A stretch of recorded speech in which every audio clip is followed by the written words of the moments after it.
Salutations tout le monde, c'est Romain, j'espère que vous allez bien, en tout cas moi c'est le cas. Et aujourd'hui on se retrouve ensemble pour une nouvelle vidéo où tout simplement je voudrais vous parler du Vivo X51 5G. Ce téléphone il n'est pas forcément connu de tout le monde, mais sachez qu'il est quand même très intéressant, technologiquement parlant notamment. Et justement c'est pour ça qu'on va s'y intéresser à travers une analyse un peu plus approfondie. On n'est pas sur un réel test, on est surtout sur une analyse à but de retour d'expérience. Bref, sans plus attendre, on commence donc dès maintenant. Allez, c'est parti!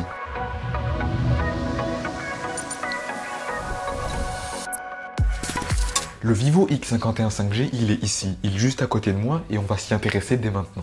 Déjà, qui est Vivo? Vous ne connaissez pas forcément, c'est une marque qui n'est pas forcément connue en Europe et c'est normal, elle vient seulement d'arriver. La preuve avec la boîte ici, Hello Europe, ça montre bien que justement ils sont nouveaux sur le marché européen. Déjà, Vivo c'est une marque qui est énorme, vraiment. C'est une marque qui est très importante sur le marché asiatique mais inconnue peut-être pour certains ici, même si elle a amené quelques technologies qu'on connaît ici en Europe maintenant. En fait, Vivo aujourd'hui sur le marché arrive avec son X51 5G comme un petit peu le outsider, c'est-à-dire celui qui va essayer de percer, faire sa place et d'essayer de pousser un petit peu ce que j'appelle un petit peu les favoris du marché. Bon, évidemment, vous les connaissez forcément. En tout cas, justement, nous allons analyser un petit peu ce que vaut ce Vivo X51 5G et justement s'il a les capacités de battre les favoris justement de ce marché de smartphone. Déjà, commençons par la base et la première mise au point. Déjà, pour être un bon téléphone, il faut une base et pour être un smartphone haut de gamme, il faut une base. Je vais en parler rapidement, mais il faut forcément un bon design, un bel hardware, il faut quand même une maîtrise minimale et surtout quelque chose de fini.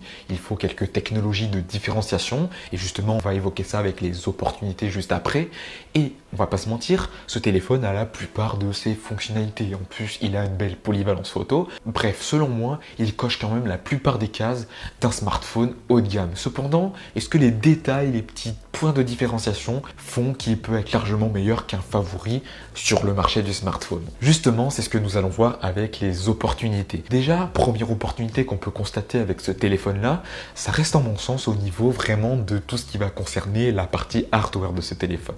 Restons à l'arrière de ce téléphone et constatons son beau design. Je vais donc le prendre à la main et la première chose que je remarque, c'est vraiment qu'il a une superbe prise en main ce produit. Vraiment, c'est très agréable et à l'utilisation lorsque j'allais en cours, etc., avoir une telle prise en main et un smartphone pratique, je trouve que c'est vraiment un bon point fort. Le poids est vraiment bien équilibré et le bouton on-off tombe parfaitement sous la main.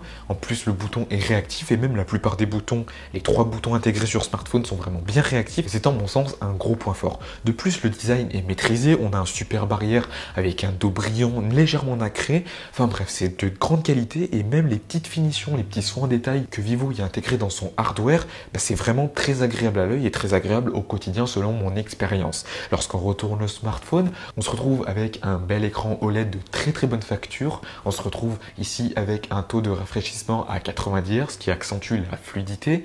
De plus, on se retrouve avec un écran qui est ultra lumineux et qui vraiment donne des couleurs de très grande qualité. On a vraiment une très bonne colorimétrie au niveau de cet écran. Et franchement, cet écran pour consommer du contenu, il est incroyable, vraiment. Et je pense qu'à l'utilisation, on peut que apprécier ce genre d'écran de grande qualité. Seconde opportunité que j'ai notée également dans mes notes, par mon sens, c'est le software. Pour le coup, sur le marché et au niveau des favoris, sur Android, les softwares, on a tendance à les alourdir. Pour se démarquer, on ajoute souvent des fonctionnalités qu'on va pas forcément utiliser, mais lorsqu'on va voir la première fois, on va faire « Waouh, c'est trop bien !» Et au final, à l'usage, on va pas les utiliser et on se retrouvera donc avec bon nombre de fonctionnalités gadgets dans son smartphone. Et lorsqu'on va chercher une fonctionnalité essentielle, on va se retrouver perdu dans le software. Pour le coup, Vivo a pris à contre-pied ce marché-là et propose pour un téléphone haut de gamme de l'Android presque stock. Vivo y a ajouté quelques petites fonctionnalités qui permettent de se différencier de l'Android stock, mais la base vraiment de ce téléphone-là, ça reste de l'Android presque pur et quelques petits ajouts logiciels.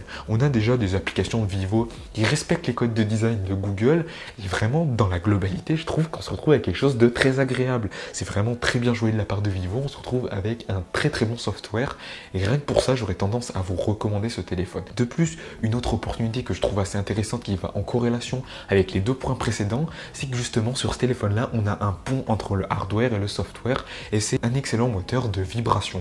Pour le coup sur Android c'est un petit peu sous-coté et sur ce téléphone là le moteur de vibration est quand même assez qualitatif et je trouve que ça donne une plus-value à l'expérience utilisateur hardware et software. Un point que j'ai qualifié d'opportunité également, ça reste au niveau de la polyvalence des différentes focales sur ce smartphone.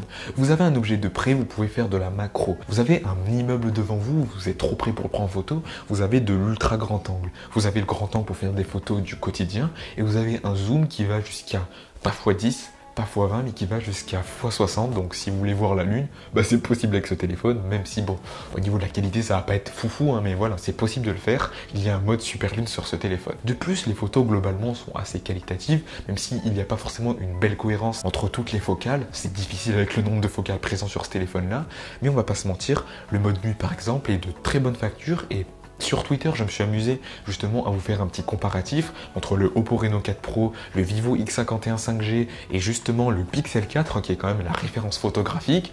Vous avez quand même pour la première photo élu le Vivo X50 5G de très loin. Donc c'est dire quand même que ce téléphone est quand même très qualitatif. Petit point en complément, c'est au niveau de la vidéo. Sur ce téléphone-là, on a un gimbal à l'intérieur. Le gimbal permet de stabiliser le capteur de façon hardware. J'ai bien dit de façon hardware, c'est fou, c'est complètement fou vraiment. Au final, les résultats, je vous les montre à l'écran, mais je trouve que c'est pas mal du tout. On se retrouve quand même avec de la bonne vidéo. Certes, ce n'est pas parfait, mais c'est de la bonne vidéo.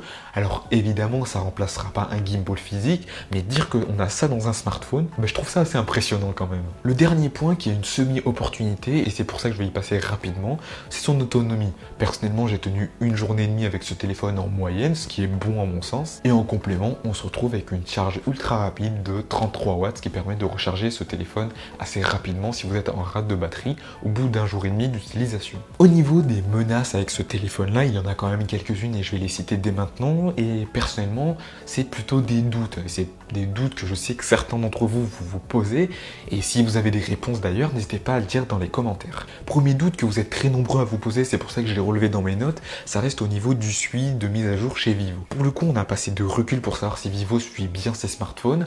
Et c'est vrai qu'on est encore un petit peu dans le flou. C'est un constructeur qui est nouveau et encore une fois, comme je l'ai dit, outsider. Donc on n'a pas encore le recul nécessaire pour savoir si Vivo suit au moins ce téléphone 2 ans et si on aura Android 12 ou 13 sur ces téléphones-là. Pour le coup, on n'en sait rien et ça reste à voir au niveau du temps ce que Vivo va nous proposer. Une menace que j'ai pu noter personnellement pour le coup, ça reste au niveau du processeur. C'est le Snapdragon 765G et c'est sûr que quand on regarde la concurrence, il y a certains smartphones qui font mieux au niveau du processeur. Donc pour le coup, est-ce que le 765G va bien tenir sur le long terme? Et pour le coup, on n'a pas vraiment cette réponse à cette question-là. Et c'est vrai qu'on peut douter et justement, je pense que ce doute-là est légitime et je pense aussi qu'également, vous êtes nombreux à constater cette menace que je viens de citer. Du coup, pour terminer cette vidéo, est-ce que j'aurais tendance à vous recommander ce téléphone? La réponse, elle est pour moi largement positive. Je trouve qu'ici, on a affaire à un bon téléphone, un téléphone de qualité, de bonne facture. Et je trouve que pour une première arrivée, pour un outsider sur le marché du smartphone, qui est Vivo justement, franchement, son arrivée en Europe avec un tel produit, pour moi, c'est une arrivée réussie.